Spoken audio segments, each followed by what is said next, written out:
If you're intimidated by the idea of doing a walkthrough of a property as a real estate investor, stay tuned. I want to give you a handful of things that I look for. I've already done a video on this. This is going to be my second part to this. Stay tuned. Let's deep dive into it. If you don't already know, my name's Courtney Fricky. I'm doing one video a day for the first 100 days of 2025.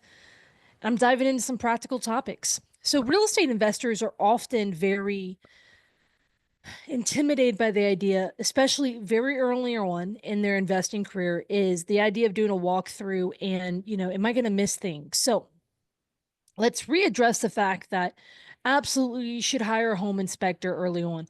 Certain investing strategies, like buying a foreclosure at the foreclosure auction, buying from a wholesaler, certain things, you're going to forfeit some of those options. So you want to pick a strategy that allows you more opportunities. When I say buy a wholesale deal from a wholesaler, right?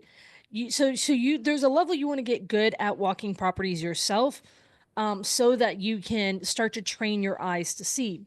So with that being said, yesterday I covered, or in the other video I covered, the five main things that I look for.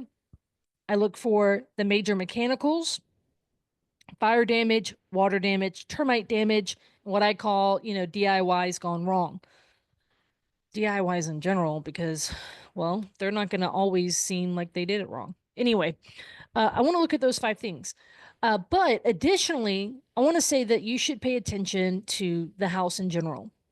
Bathrooms and kitchens, not only do they sell houses, but they will also rent them out, right? Like it'll help you in that sense.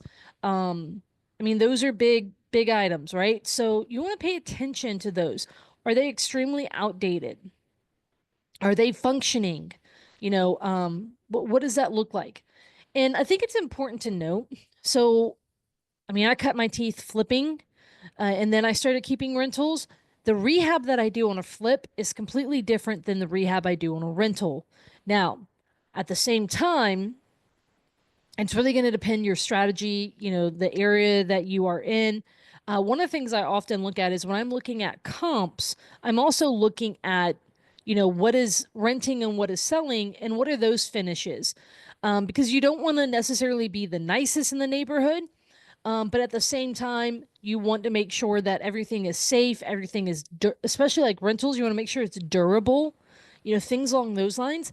Bathrooms and kitchens can be pretty expensive. Apart from those other five things I mentioned, those are some of the things that can be very expensive as well. Ultimately, the golden rule in real estate is that you need to trust but verify. If you ask a seller, how old is the roof? And they say, hey, it's 5 years, there's a level that, are you going to verify that or are you going to just trust it? What if it is older than that, right? Most states like Louisiana, and I'm not an attorney, nor do I play one on, YouTube or whatnot, but the reality is Louisiana is an as-is purchase state, regardless. Unless you can prove that they had the intent to hide stuff from you, and like maliciously hid stuff from you. For the most part, you buy a house, you're buying it as is. You get it, bada boom, bada bing, you're done. Like there is a level there that what you bought is what you get. So you need to be, very familiar with what you bought. So you want to make sure things like you are doing proper, inspections. And then if someone is saying, hey, this is this, um, the AC is working good, the roof's good, the foundation's good. Well, go get that stuff checked out, either yourself or a professional, or yourself and a professional. The other part of that is going to be that, you do want utilities turned on to do an inspection. I guess I want to keep this like high level, but also granular. I don't want to just rely on common sense here, but if a property does not have the utilities on, you should prepare to get a deeper discount. Why? Because you're not going to be able to test the AC, the electrical. If they don't have the water on, you're not going to be able to test the plumbing, right?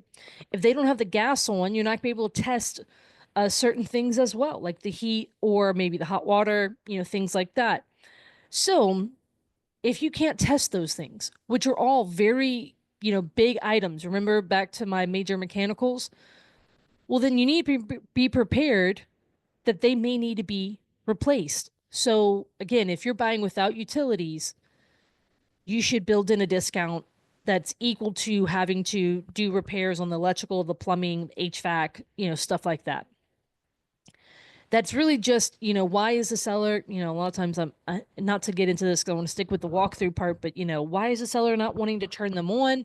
I'm going to want to get to the bottom of that again. What is it? Is it just convenience? Is because they don't have money? Stuff along those lines. Um, so with that being said, you want to check all these things out. Um, Another thing you want to pay attention to is ultimately, um, at a certain point, you want to consider should you get a survey on a property? Plenty of times, let me say this, very rarely have I ever purchased a survey on a property, but there have been a few times that bit me in the butt. So, especially if there is a known issue, maybe with a boundary line, a fence line, um, maybe a tree that needs to be taken down. Trees are very expensive. You don't know that. Trees are very expensive to remove, especially if they're larger. Um, so if there's a big tree that seems to be on the property line that may or may not be, tied to this property, you want to see if a survey exists. I mean, you can go look in public record to see if one exists. You can ask the seller if they have one. The seller could have purchased a survey, but not have, made it available in the public records, like recorded it. So those are some of the things I look for. So let me kind of start to wrap all this up. When I'm walking a property, I'm wanting to look for the major cost. So those 5 things I talked about in the previous video: major mechanicals, termite damage, water damage, fire damage, and DIY issues.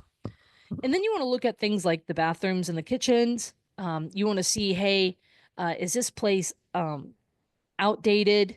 Paint can be expensive. So on average, I spend around five grand for paint, 7 grand for flooring, give or take. So that can become expensive, right?